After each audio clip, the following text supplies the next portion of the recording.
darkness rises and light to meet it.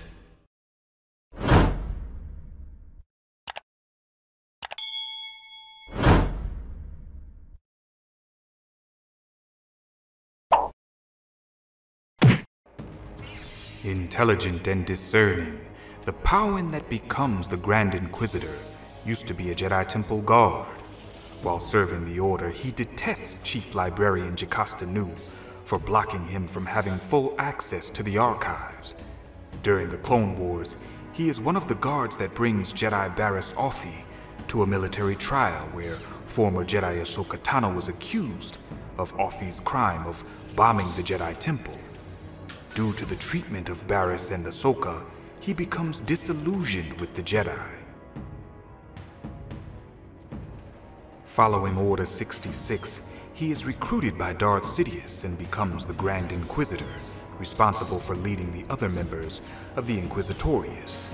All armed with double-bladed lightsabers, the Inquisitor's initial mission is to kill surviving Jedi. The Grand Inquisitor loses a duel to Darth Vader during their first meeting, and is displeased when Sidious places the Inquisitorius in Vader's charge. On Vader's orders, the Grand Inquisitor reads the archives to discern any possible leads on the surviving Jedi, developing an encyclopedic knowledge of his former brethren. He is interrupted on one occasion by an irate Nu who duels him because of his lack of respect for the holobooks. He gets the best of her, but is stopped by Vader from delivering the final blow. Confused and angry, the Grand Inquisitor begins fighting his master. Nu takes the chance to wipe the archives, depriving him of further reading, and then knocks the Inquisitor out by burying him under a pile of holobooks. Vader kills her soon after. Eventually, the Inquisitorius start Project Harvester to find Force sensitives to train into future Inquisitors.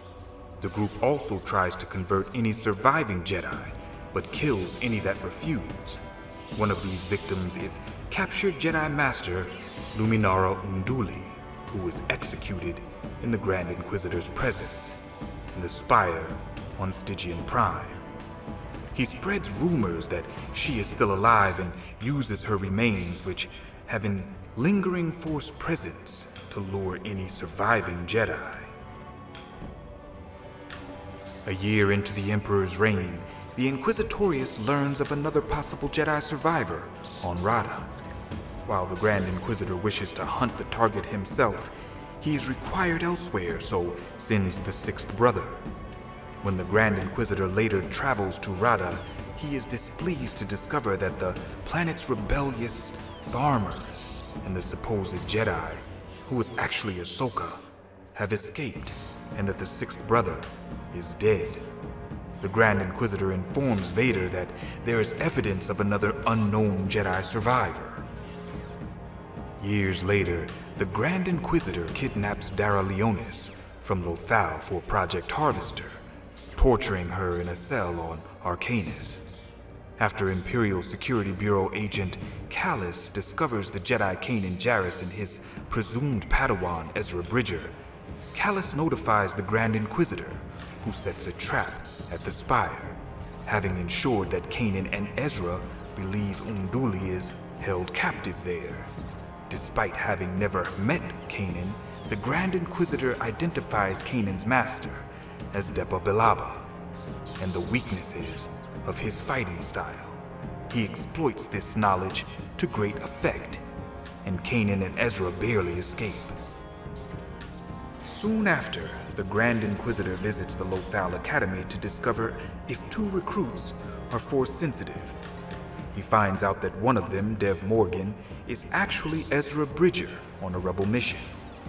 Ezra escapes alongside another potential recruit. The Grand Inquisitor also meets Zaire Leonis, who is Dara's brother, and he claims to be Force sensitive.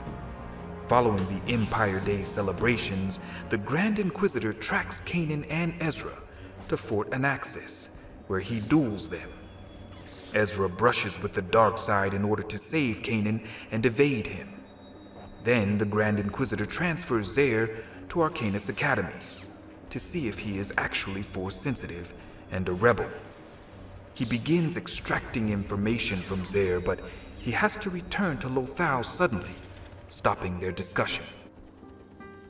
Later, Kanan allows himself to be captured in order to save his friends and is interrogated by the Grand Inquisitor in a failed attempt to see if the Jedi is linked to a larger rebellion.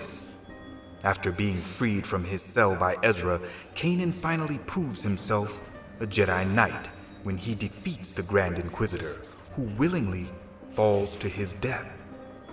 He warns Kanan that he has no idea what he has unleashed, and that some things are more frightening than death. Join me next time as we discuss Alexander Callous.